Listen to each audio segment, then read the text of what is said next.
This song is just 6 words long. Couldn't think of any lyrics.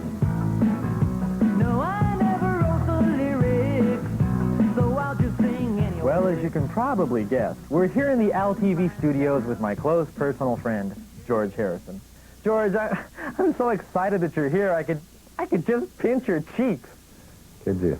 I imagine you must be pretty excited yourself being here on LTV.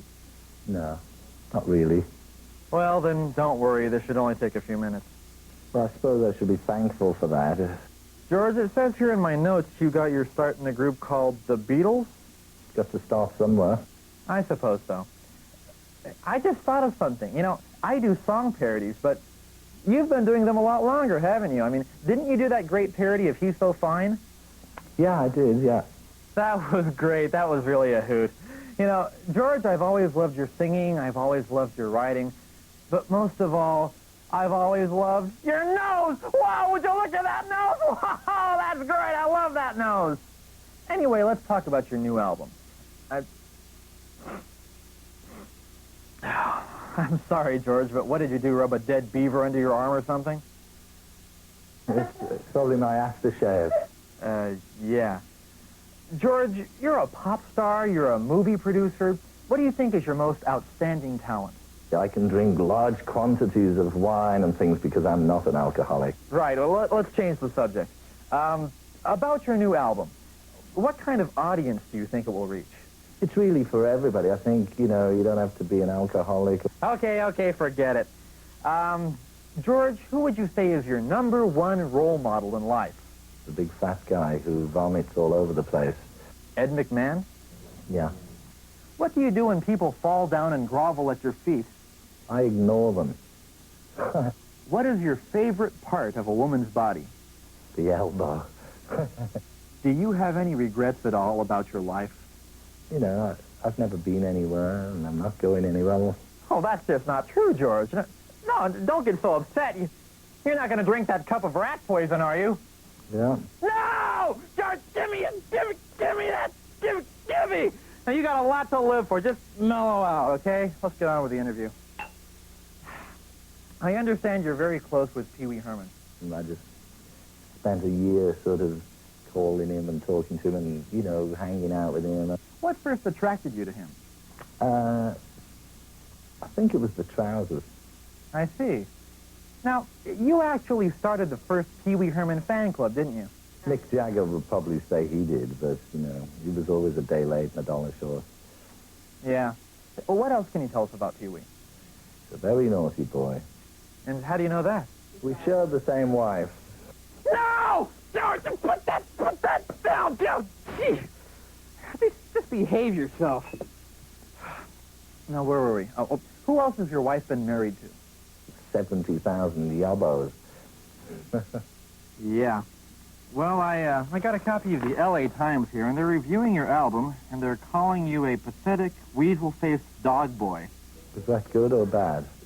Well, I guess it's a matter of opinion.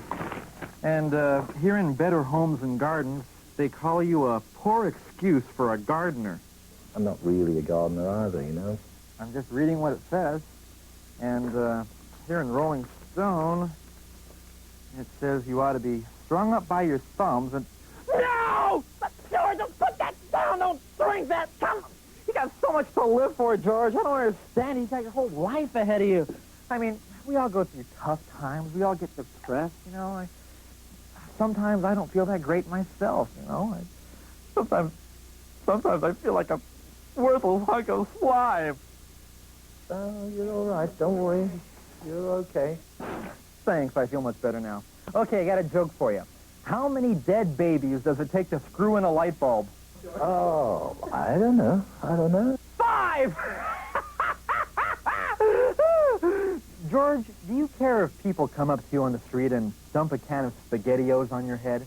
No, I don't. It doesn't bother me. What was the name of the last good movie you saw? The Naughty Couple. Oh, yeah, one of those 25-cent movies. What a deal. I heard that you ate a rancid, moldy piece of meatloaf last week.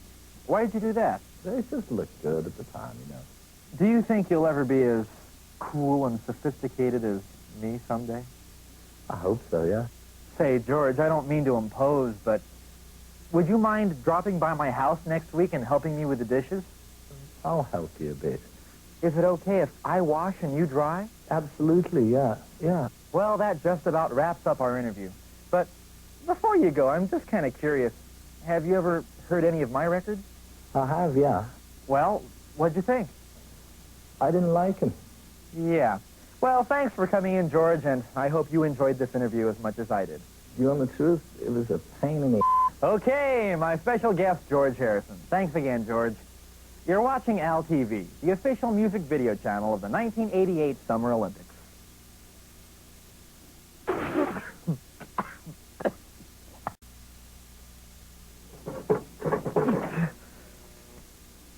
Well, it looks like I'm having a little trouble with my pirate satellite broadcasting system, so I guess this concludes the Al TV broadcast day.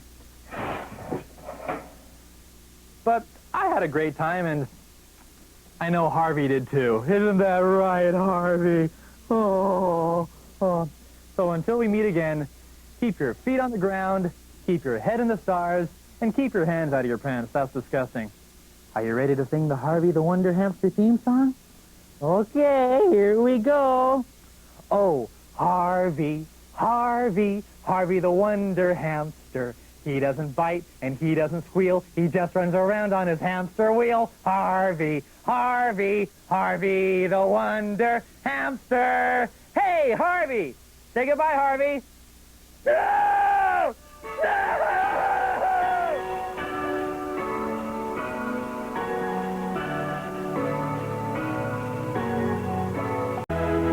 Hi there, Adam Curry with you on MTV. What I want you to do now is get ready to focus in on a band that was one of the biggest success stories of the last decade.